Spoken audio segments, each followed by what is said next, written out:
নতুন এটা ভিডিঅ'লৈ আপোনালোক সকলোকে স্বাগতম জনাইছো। আশা কৰিছো নিশ্চয় আপোনালোক সকলো ভালে আছে। ভিডিঅ'ৰ থাম্বনেইল আৰু টাইটেল দেখি আপোনালোকে নিশ্চয় গম পাইছে ভিডিঅ'টো কেনেধৰণৰ হ'ব গৈ আছে। অৰুণোদয় আঁচনি যদি আপোনালোকে পোৱা নাই ধন তেনেহ'লে কি কৰিব? আপোনালোকে প্ৰথমবাৰ পাই আছিলে, আপোনালোকে এতিয়া নোপোৱা হ'ল।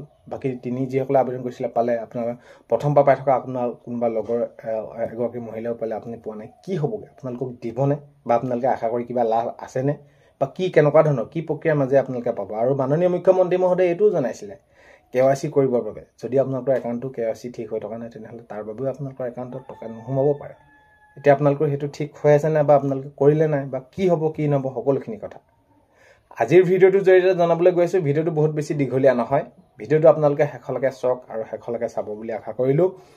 শেষত ভিডিঅ'টো চাই আপোনালোকে কেনে পালে কমেণ্টৰ জৰিয়তে জনাব। কি প্ৰক্ৰিয়াৰ মাজে কেনেদৰে আছে সেইখিনিও আপোনালোকে লিখিবলৈ নাপাহৰিব।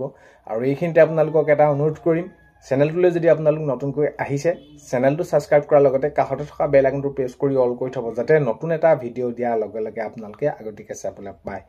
যদি ভিডিঅ'টো চাই ভাল পায় লাইক এটা কৰিব আৰু শ্বেয়াৰ কৰি দিব বুলি আশা কৰিলোঁ। তেতিয়া কথাটো হ'ল কি, প্ৰথমবাৰ আপোনালোকে পাই আছিলে আপোনালোকৰ মাজতে আকৌ খেলি মেলি লাগি গ'ল। দ্বিতীয় আহিলে, তৃতীয় আহিলে, তাৰপৰা এনেকুৱা ধৰণৰ এতিয়া তৃতীয় ক্ষেত্ৰত আপোনালোকে 7 তাৰিখে আপোনালোকৰ দি গ'ল। আৰু প্ৰথমৰ পৰা যেতিয়া আপোনালোকে এতিয়া পাই থকাও কোনোবা এতিয়া ধৰি লওক নাই পোৱা। বহুতে ভাবি আছিলে যে 7 তাৰিখে দিলে, 7 তাৰিখে এতিয়া দিয়াৰ পিছত আমাৰ নতুনখিনিক যিহেতু দিলে 10 তাৰিখৰ আমাৰ পুৰণাখিনি সোমাব নি, ঠিক তেনেকুৱা ধৰণৰ নহয়। নতুন পুৰণা সকলোখিনি 7 তাৰিখৰ পৰ্যায়ক্ৰমে সোমাই গৈছে। এনেকুৱা ধৰণৰ এতিয়া এই পৰিস্থিতি হৈছে যে যিসকল মহিলাই প্ৰথমবাৰ পাইছিলে বাদ পৰি গ'ল। বহুতো বাদ পৰি গ'ল মানে তেওঁলোকৰ ঘৰত কোনো ধৰণৰ এতিয়া চাকৰি নাই, কিন্তু চাকৰি নাই আৰু বিশেষভাৱে তেওঁলোকে ব্যৱসায় সফলো নহয়। তেওঁলোকৰ তেনেকুৱা ধৰণৰ মহিলাও বাদ পৰি গৈছে। আৰু এতিয়া আমাৰ ইয়াতে দেখিছোঁ কোনোবা বিধৱা মহিলাও তেনেদৰে বাদ পৰিছে। এতিয়া হ'ল কি কথাটো, এতিয়া মাননীয় মুখ্যমন্ত্ৰী মহোদয়ে কোৱাটো হয়, কিছুমান ধৰি লওক KYC যদি আপোনালোকৰ একাউণ্টটোত সেইখিনি কৰা নাই, তেতিয়া আপোনালোকে বহুত দিন ট্ৰেনজেকশ্যন কৰা নাই, তেনেকুৱা ধৰণৰ লেনদেন কৰা নাই, উইথড্ৰল কৰা নাই, তেতিয়া আপোনালোকৰ সেই একাউণ্টত KYC দিব লাগিব বা ইটো কৰিব লাগিব। তাৰপিছতহে আপোনালোকৰ কি হ'ব, সেইখিনি আপোনালোকৰ পৰ্যায়ক্ৰমে আপোনালোকৰ সোমাই যাব। তেতিয়া আপোনালোকৰ সেইটো কি হৈ থাকে, একাউণ্টটো লক হৈ থাকে, তাৰপৰা পইচাটো আপোনালোকে তেতিয়া উলিয়াব পাৰিব। এতিয়া কথাটো হ'ল কি, যোৱা মাহলৈকে যদি আপোনালোকে ধৰি লওক 7 তাৰিখলৈকে আপোনালোকে তাৰ আগলৈকে ধৰি লওক 5-6 দিনমান আগলৈকে লেনদেন কৰিয়ে আছে, পইচা উলিয়াই আছে, সেই মহিলাগৰাকী যদি মানুহৰ একাউণ্টত পইচা নোসোমায় তেনেহ'লে পইচাটো হ'ল কি বা সোমাব নহ'ব, পাব নাপাব?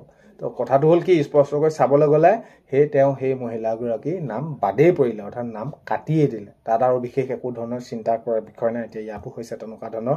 এতিয়া কি কৰিব?